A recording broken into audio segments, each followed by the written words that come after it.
I think the crisis that came to Marxism is coming now for the Republicrat oligarchy in America. Yeah, I think you're right. I think there's a terrific shift of power that's going on that out of maybe the hierarchical types of power to people power, and I see two major forces contributing to that, which is one, the computer or the electronic, because it's people-based, individual-based, bringing the power back to the individual, and also free enterprise rather than capitalism or communism. There's that middle road coming in. So I think that when we take a look cross-culturally at the three kinds of power, or the power of presence, or the power of communication, or the power of position, the willingness to take a stand, is that it's going to be very important to see how those shifts of power really are going back to empowerment of the people. So what are you looking toward in the future, personally and globally? I've been doing a lot with taking a look at what's found that's similar in all art globally, because I feel that what humanity consistently creates in art is really reinforcing deep spiritual processes. And so what I've found is that there are 5 shapes that are found consistently in all art globally. And one is the circle, and the other is the cross, like the plus sign, the equidistant cross, and the triangle, and the square, and the spiral. And and you can see them all here in Prague. Everywhere you look, I mean, and all the decor are those repeated over and over and over again. So I began to look cross-culturally to see if cultures attributed the same meaning to those shapes, and found that 92% of all the cultures attribute the same meaning to the circle, which is the process of individuation, or to the cross, relatedness, and interconnection and interface, and the square, stability and foundation setting, and So does this imply a genetic syntax of form or something like that? I think that it's part of the archaic revival, in that there would be a deeply cellular imprinting of some kind. Well, that's what I mean by genetic. Yeah, I really do. Or the triangle being the visionary or searching, seeking, questing process, or the planning, dreaming process, and the spiral being the need for variety, or the need for change, or growth and evolution. So it's been really wonderful. It's part of a new book that's coming out called Signs of Life, and showing how those images come up in all of the continents and are also found in literature, poetry, and put all that together in one place. So do you spend much time thinking about the future? I do. What's your take on? I think that it's exciting for me to think that we're being called in the next 50 years to our own creative fire, that we all have salvation myths and we all have doomsday myths, but there's a whole body of myths in mythology that have been totally overlooked that I think we're being called to, which are creation myths.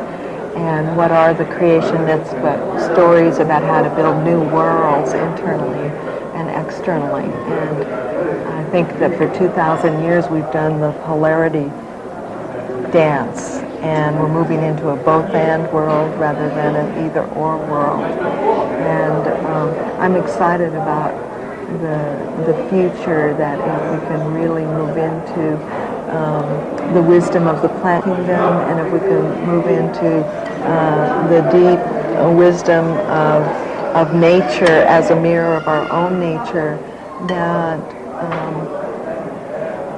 and remember our creative fire, I think it will be a wonderful time in history. I'm so glad I was born at the time I was born to be a part of this evolutionary renaissance. How do you see it happening? I mean, do you see a breakthrough with technology or an abandonment of technology? Do you see pharmacological engineering? Do you see new religions? Do you see... In other words, it's easy to hope, but very hard to get the details in focus. Yeah, I think that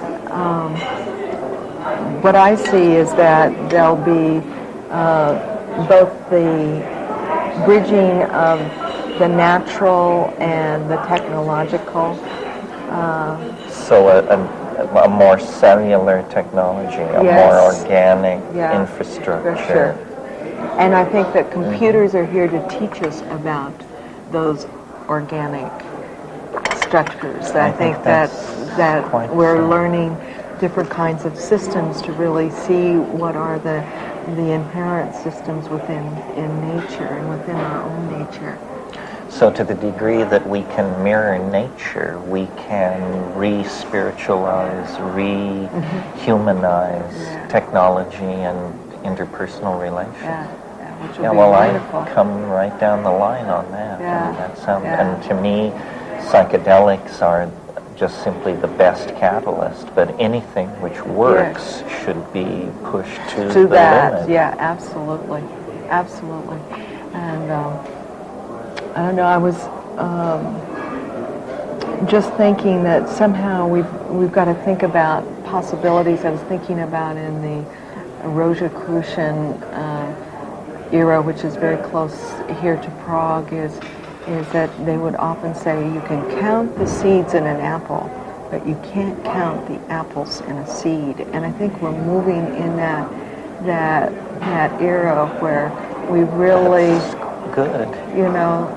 think of the possibilities and the seeds that we have been planting, or the fact that computers are teaching us about instant feedback or instant response and acknowledgement, and that the power of acknowledgement and feedback to allow organisms to grow. And that's why children are, in many ways, know that instinctively, that they're mesmerized by, that they can get a yes or no or go back or fatal error or whatever it might be. Well, it's a kind of explicit hardwiring of our own unconscious. No more do we create cultural artifacts that are simply our furniture, but now our thoughts, our values are embodied in this stuff.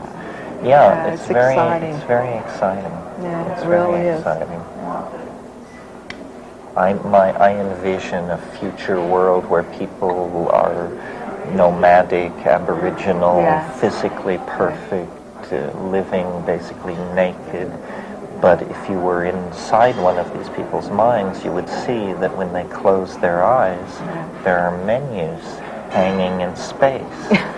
That the culture has been shrunk down to something rather like a contact lens, which is in the forefront of their eyelid, and they look into culture by closing their eyes.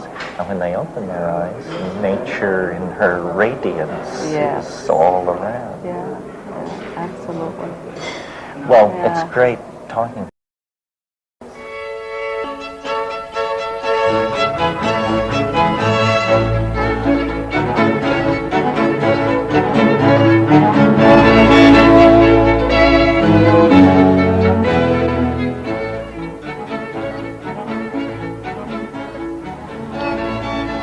Behind me is the skyline of modern Prague. In the 16th century, this city became an alchemical center and figured in one of the most interesting episodes in the evolution of European thought. Rudolf II ruled from here in a court of great extravagance, and upon the death of the old emperor, the princes of the Northern League met to choose from among themselves a successor. Their choice was Frederick the Elector Palatine, who held court at Heidelberg.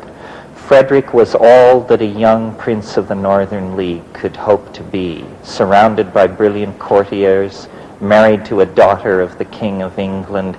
He represented the alchemical